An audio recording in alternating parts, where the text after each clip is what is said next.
ગણિત ધોરણ 7 પ્રકરણ 2 અપૂર્ણાંક અને દશાંશ સંખ્યાઓ ભાગ 6 ભાગ 5 ની અંદર આપણે સ્વાધ્યાય 2.2 ના દાખલાઓ જોઈ ગયા છીએ. આજે આપણે સ્વાધ્યાય 2.3 ની અંદર અપૂર્ણાંકનો અપૂર્ણાંક સાથે ગુણાકાર શીખવાનો છે.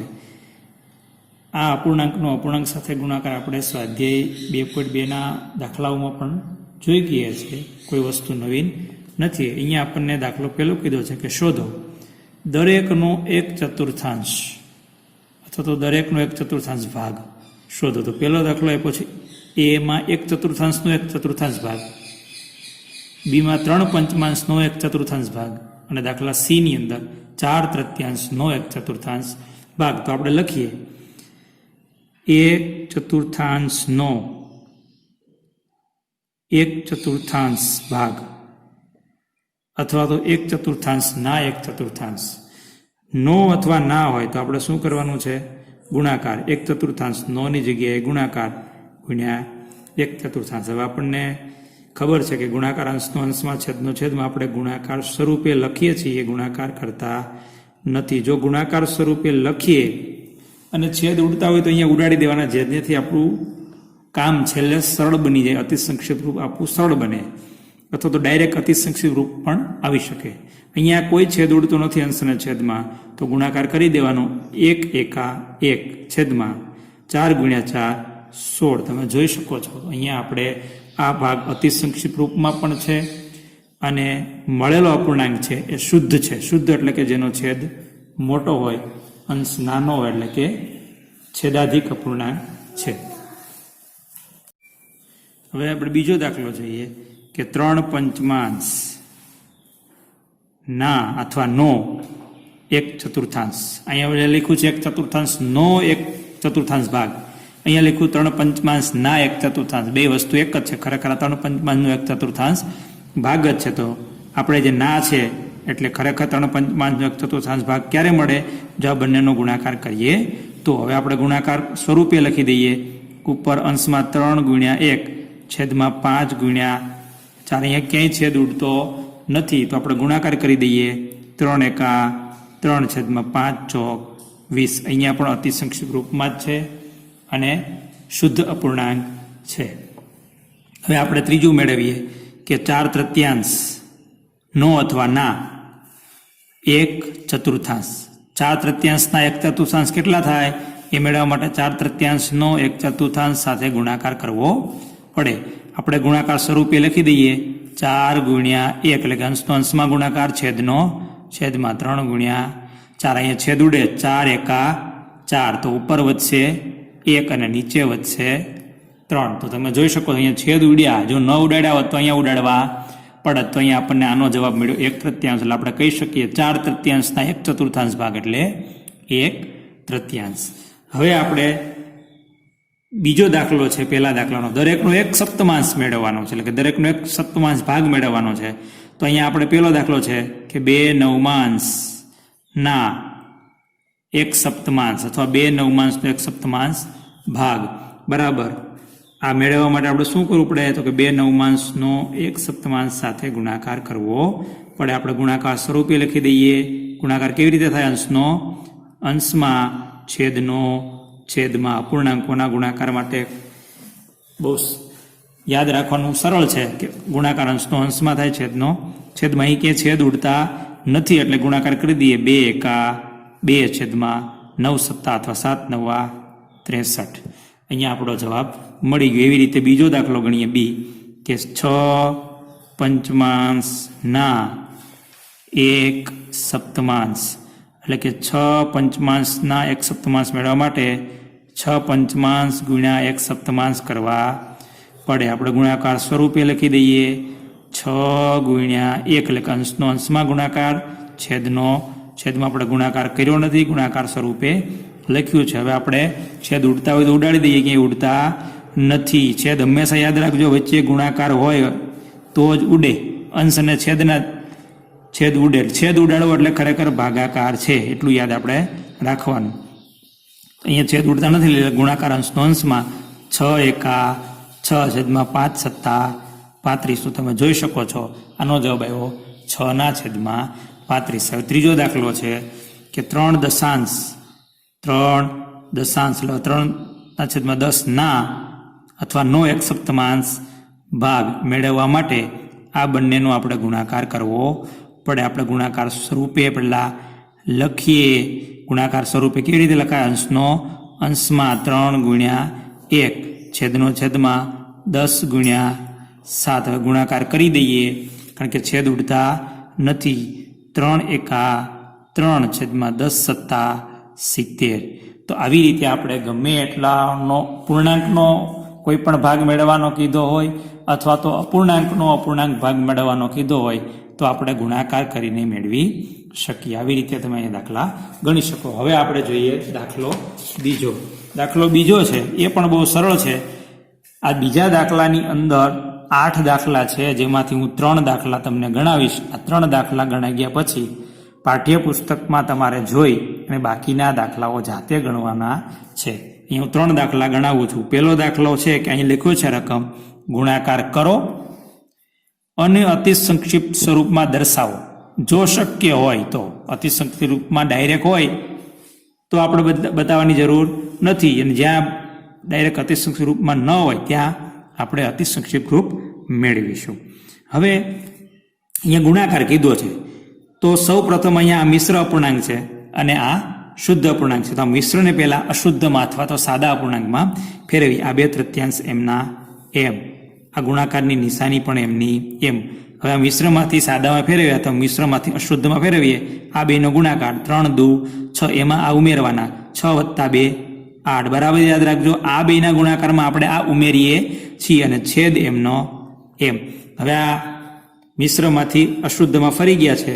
ગુણાકાર અંશનો અંશમાં થાય, છેદનો છેદમાં આપણે ગુણાકાર કરતા નથી, ગુણાકાર સ્વરૂપે લખીએ છીએ. ગુણાકાર સ્વરૂપે લખવાનો એક મોટો ફાયદો એ છે કે જો છેદ ઉડતા હોય તો આપણને ખબર પડી જાય.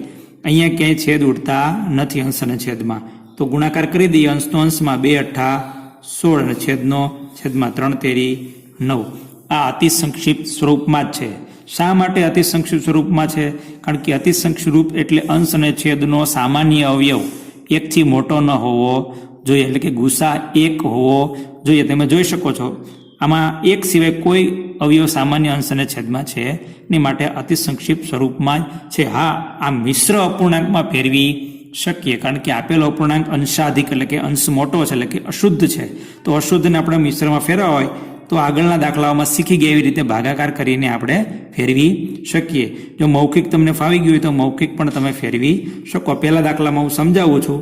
અહીંયા આપણે ફેરવા માટે 16/9 કરવા પડે. 9નો ઘડિયો 16થી વધવો જોઈએ નહીં. 9 એકા 9, 9 દુ 18 વધી ગયા એટલે 9 એકા 9. અહીંયા 16માંથી 9ને બાદ કરીએ એટલે આપણને 7 જવાબ મળે.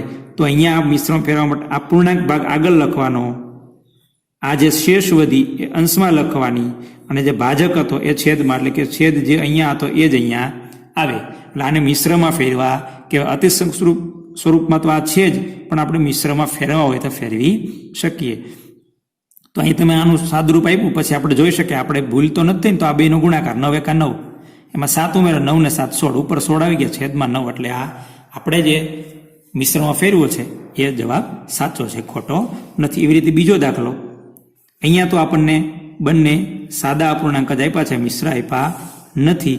તો આપણે એને ગુણાકાર સ્વરૂપે લખીએ. ગુણાકાર સ્વરૂપે એટલે કે અંશનો અંશમાં ગુણાકાર, છેદનો છેદમાં ગુણાકાર.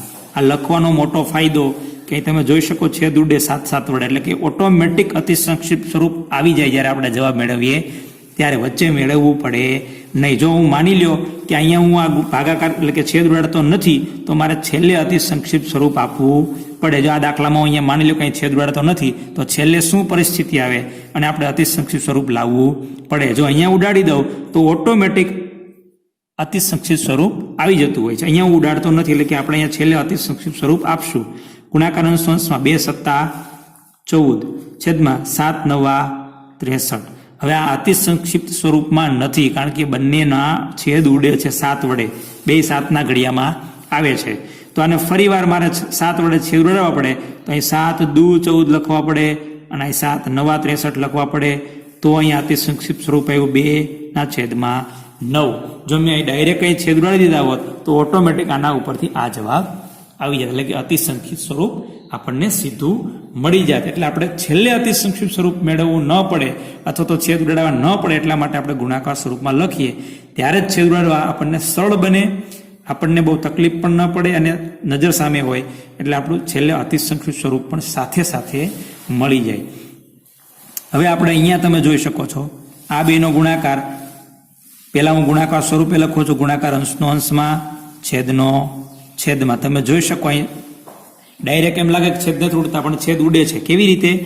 આ બંનેના 2 વડે છેદ ઉડે છે, અથવા તો આ બંનેના છેદ 2 વડે ઉડે છે. આપણે ઉડાડી જઈએ ગમે નથી, આની સાથે અથવા તો આની સાથે 2 વડે છેદ ઉડાડીએ, કારણ કે બેના ઘડિયામાં આવે છે. તો 3 દુ 6 અને 2 દુ 4. એટલે અહીં ટૂંકમાં આપણી ભાષામાં કહીએ તો આપણે અતિસંખ્યિત સ્વરૂપ અહીંથી જ મેળવી લીધું, એટલે અંદર તકલીફ પડે નહીં છેલ્લે.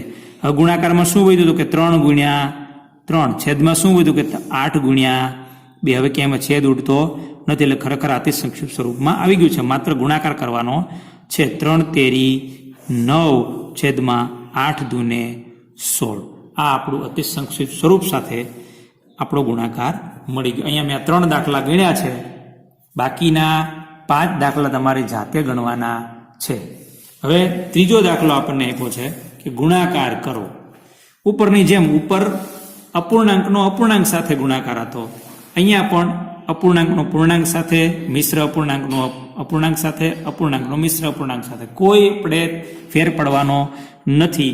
આપણે તો ગુણાકાર અંશનો અંશમાં અને છેદનો છેદમાં કરવાનો છે. પણ જો મિશ્ર આપ્યું હોય તો સૌ પ્રથમ આપણે એને અશુદ્ધમાં એટલે કે સાદા અપૂર્ણાંકમાં ફેરવી દેવાનું છે. અહીંયા તો આ સાદો અપૂર્ણાંક જ છે અને ગુણાકારમાં 5 છે. અહીંયા છેદમાં કાંઈ ન હોય તો કેટલા ગણાય? 1. લખવાની જરૂર નથી, માત્ર આપણે તો અંશનો અંશમાં ગુણાકાર 2 ગુણ્યા 5 ગુણાકાર કરી નથી દીધો. છેદનો છેદમાં 5 એકા 5 અથવા 5 ગુણ્યા 1 લખવો હોય તો લખી શકો. તમે જોઈ શકો છો કે અહીંયા છેદ ઉડે એટલે કે અતિસંક્ષિપ્ત સ્વરૂપમાં ફરી જાય તો ઉપર વધે છે 2, નીચે કાંઈ વધતું નથી, એટલે કે ખરેખર કેટલા વધે છે? 1. પણ 1 લખવાનો રિવાજ નથી, એટલે આપણે માત્ર આને 2 જ લખી શકીએ. એટલે આનો જવાબ 2 પણ લખાય ને 2 ના છેદમાં 1 પણ લખાય. ખરેખર આ લખાય, આ લખવાની જરૂર નથી. હવે આપણે જોઈએ બીજો દાખલો. અહીંયા સૌ પ્રથમ આ મિશ્ર છે ને સાદામાં ફેરવી દઈએ અશુદ્ધમાં. 5 6 30, 30 ને 2 32, એટલે અંશમાં આવ્યા 32 છેદમાં 5 ગુણ્યા 7 ના છેદમાં 9. હવે ગુણાકાર અંશનો અંશમાં આપણે ગુણાકાર સ્વરૂપે લખીએ 32 ગુણ્યા 7 છેદમાં 5 ગુણ્યા 9. તમે જોઈ શકો છો કે આમાં છેદ ક્યાંય ઉડતો નથી, એટલે કે અતિસંખ્યિત સ્વરૂપમાં જ છે. તો આપણે ગુણાકાર અંશનો અંશમાં કરી દઈએ અને છેદનો છેદમાં. આપણે 32 સત્તા ન આવડે તો આપણે અહીંયા ગુણાકાર આડો કરી શકીએ. 2 સત્તા 14નો ચોગડો વધી આવી 1, 3 સત્તા 21 ને 1 22, 244 છેદમાં 5 નવા 45. તમે જોઈ શકો આ અપૂર્ણાંક અંશાધિક આવ્યો છે, એને આપણે મિશ્રમાં ફેરવી શકીએ. મોટો ભાગાકાર હોય તો આપણે સાઈડમાં પણ કરી શકીએ કે 224 ભાગ્યા 45, અને આપણે મિશ્રમાં ફેરવીએ. અહીંયા 224 ભાગ્યા 45, 45નો ઘડિયો 224 થી વધવો જોઈએ, કારણ કે 2 આંકડા લેવા જઈએ તો 45 ને 22, 45 મોટા છે 22 કરતા, એટલે 45ના ઘડિયામાં 22 આવશે નહીં, તો 3 ને 3 આંકડા લેવા પડશે. આપણે 45 ચોક લઈએ, બરાબર? 45 ચોક એટલે કે 4 5 20ની શૂન્ય વધી આવી 2, ચોકે ચોકે 16 ને 2 18, કેટલા આવશે? 180. બાદ બાકી કરીએ 4, 12માંથી 8 જાય તો, એટલે 10 કોઈ મૌખિક લઈ લીધો છે, 12માંથી 8 જાય તો 4, એટલે કેટલા આવશે? 44. તો જવાબ આવશે 4.44 છેદમાં 45. આ આપણો જવાબ થશે. ત્યાર પછી દાખલા નંબર 3 જોઈએ. એનો 3/2 ગુણાકાર છે 5.1/3 સાથે. આપણે મિશ્રમાંથી સાદામાં ફેરવીએ 3 5 15 ને 1 16/3. હવે ગુણાકાર સ્વરૂપે લખીએ ગુણાકાર અંશનો અંશમાં છેદનો છેદમાં. હવે છેદ ઉડે છે, આ 3 3 ઉડી ગયા, આનો 2 વડે ઉડે, 2 8 16, તો ઉપર જવાબ આમાં 8 વધે છે, નીચે કાંઈ વધતું નથી. કેટલા હોય? 1 હોય. કોઈ કહેતા નહીં 0 હોય. 0 કોઈના છેદમાં હોય નહીં, કે 0 વડે ભાગાકાર શક્ય નથી. છઠ્ઠા ધોરણમાં શીખી ગયા, એટલે ધ્યાન રાખવાનું છે ખાસ. તો આનો જવાબ કેટલો આવ્યો? 8. બરાબર. હવે અહીંયા દાખલો, આ બાકીના જે આ ત્રીજો દાખલો છે એની અંદર ટોટલ 7 દાખલા આપેલા છે, જેમાંથી મેં તમને 3 દાખલા ગણાવ્યા. બાકીના 4 દાખલા તમારી જાતે આપણે પાઠ્યપુસ્તકમાંથી રકમ જોઈને ગણી લેવાના છે. અહીંયા દાખલો આપ્યો છે ચોથો, કયું મોટું છે? 3/4 2 સપ્તમાંશ કે 5 અષ્ટમાંશના 3 પંચમાંશ? હવે સૌ પ્રથમ આપણે જોયું, કોઈ પણ ના કેટલામાં ભાગ મેળવવો હોય તો ગુણાકાર કરવો પડે, એ આપણને ખબર છે. પછી કોણ મોટું કે કોણ નાનું એના માટે સરખામણી કરવી પડે. તો અહીંયા 2 કામ કરવાનું છે. પહેલા ગુણાકાર કરવાનો છે, ગુણાકાર કરાઈ ગયા પછી સરખામણી કરવાનું છે, કોણ નાનું છે ને કોણ મોટું. તો બંનેના આપણે મેળવીએ. 3/4 2 સપ્તમાંશ મેળવીએ પહેલા, એટલે કે 3/4 2 સપ્તમાંશ ભાગ મેળવીએ, અને બીજું વખત 5 અષ્ટમાંશનો 3 પંચમાંશ ભાગ મેળવીએ. તો પહેલા મેળવીએ આ 3/4 2 સપ્તમાંશ. 3/4 2 સપ્તમાંશ એટલે મેળવવા માટે શું કરવું પડે? ગુણાકાર. તો કે 3/4 ગુણ્યા 2 સપ્તમાંશ, ગુણાકાર અંશનો અંશમાં, એટલે કે આપણે ગુણાકાર સ્વરૂપે લખીએ છીએ, છેદનો છેદમાં, 4 ગુણ્યા 7. આ બંનેનો છેદ ઉડે 2 વડે, 2 દુ 4, તો ઉપર વધ્યા 3, નીચે વધ્યા 2 ગુણ્યા 7, તો કેટલા થશે? ઉપર 3, નીચે ગુણાકાર 2 સત્તા 14. તો આપણે જોયું કે 3/4 2 સપ્તમાંશ કેટલા આવશે?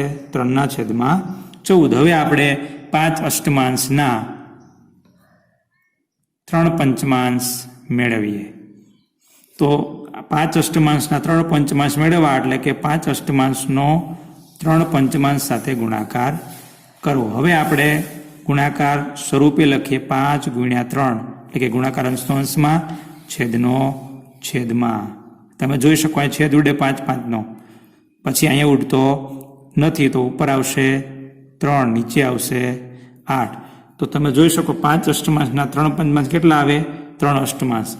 આ બેયની સરખામણી કરવાની છે. હવે કોણ નાનું અને કોણ મોટું એ લખ્યું. હવે શું લખશું? કે હવે સરખામણી કરીએ. સરખામણી કરીએ. હવે તમે જોઈ શકો બેયમાં છેદ તો સરખો નથી, એટલે આપણે છેદને આધારે સરખામણી કરી શકશું નહીં, કારણ કે મેં સરખામણી કરવા માટે પહેલા બીજા ભાગની અંદર શીખડાવેલું છે કેવી રીતે સરખામણી કરાય. તો અંશ સરખા છે, અંશને આધારે આપણે સરખામણી કરી શકીએ. કેવી રીતે? જો અંશ સરખા હોય તો જેમનો છેદ મોટો એ કેવું થાય? નાનું. જો અંશ સરખા હોય તો જેનો છેદ નાનો એ કેવું થાય? મોટું. એટલે કે આ બંનેમાં આ મોટું છે. આ એટલે કોણ? 5 અષ્ટમાંશના 3 પંચમાંશ. તેથી લખશું 3/4 2 સપ્તમાંશ કરતા 5 અષ્ટમાંશના 3 પંચમાંશ મોટા છે. બરાબર. એટલે ચોથા દાખલાનો પહેલો દાખલો આપણે જોયો અને સરખામણી કરી. કેવી રીતે કરે? 2 કામ કરવાના છે. એક તો એટલાનો ભાગ મેળવવાનો છે, અને ભાગ મેળવાઈ ગયા પછી સરખામણી કરવાની છે. હવે આપણે ચોથા દાખલાનો બીજો દાખલો છે, એ પણ એવો જ છે. ભાગ મેળવવાનો અને સરખામણી કરવાનો. 6/7 1/2 કે 3/7 2/3, એટલે કે 2/3. કોણ મોટું છે? તો પેલા બે ભાગ મેળવીએ, એટલે કે 6 સપ્તમાંશના 1/2 મેળવવા માટે શું કરવું પડે? બંનેનો ગુણાકાર. 6 સપ્તમાંશ ગુણ્યા 1/2, ગુણાકાર અંશનો અંશમાં, એટલે કે 6 ગુણ્યા 1, ગુણાકાર સ્વરૂપે લખીએ, છેદનો છેદમાં છેદ ઉડશે 2 તેરી 6 બરાબર ઉપર વિધા 3 એકા 3 ને છેદમાં વિધા 7 તો 6 સપ્તમાંશ 1/2 એટલે 3 સપ્તમાંશ. હવે આ મેળવીએ 3 સપ્તમાંશના 2/3 એ મેળવવા માટે શું કરવું પડે? બંનેનો ગુણાકાર 3 સપ્તમાંશ ગુણ્યા 2/3. હવે આપણે ગુણાકાર સ્વરૂપે લખીએ ગુણાકાર અંશનો અંશમાં છેદનો છેદમાં. તમે જોઈ શકો છેદ ઉડે 3 પછી છેદ ઉડતા નથી તો ઉપર આવશે 2 નીચે આવશે 7. હવે આ બંનેની સરખામણી કોણ મોટું છે? તો આગળના દાખલામાં અંશને આધારે સરખામણી કરી કારણ કે અંશ સરખા હતા. અહીં બીજા દાખલાની અંદર છેદ સરખા છે તો છેદ સરખાને આધારે આપણે સરખામણી કરીએ. હવે સરખામણી કરીએ કોની? તો કે આ બેની 3 સપ્તમાંશ અને 2 સપ્તમાંશ. જ્યારે છેદ સરખો હોય ત્યારે પેલા ભાગની અંદર મેં શીખડાવી દીધું છે કે જ્યારે બે અપૂર્ણાંકના છેદ સરખા હોય ત્યારે જેનો અંશ મોટો એ મોટો અને અંશ નાનો એ નાનો. એનો અર્થ કે આ મોટું છે 3 સપ્તમાંશ 2 સપ્તમાંશ કરતા. 3 સપ્તમાંશ એટલે શું? તો કે 6 સપ્તમાંશનો 1/2 એ મોટો છે કોના કરતા? 2 સપ્તમાંશ કરતા. 2 સપ્તમાંશ એટલે કોણ? તો કે 3 સપ્તમાંશના 2/3 કરતા. અહીં લખી દેવાનું આપણે કે 6 સપ્તમાંશના 1/2 કરતા 3 સપ્તમાંશના 2/3 કેવા છે? નાના છે. એટલે કે આ નાનું છે આ મોટું છે. આવી રીતે તમે આખો દાખલો છે એ ગણી શકો. અહીં સુધી આપણે રાખીએ. બધા દાખલા એક વખત જાતે ગણી જોઈ અને જાતે પ્રેક્ટિસ કરવાની છે.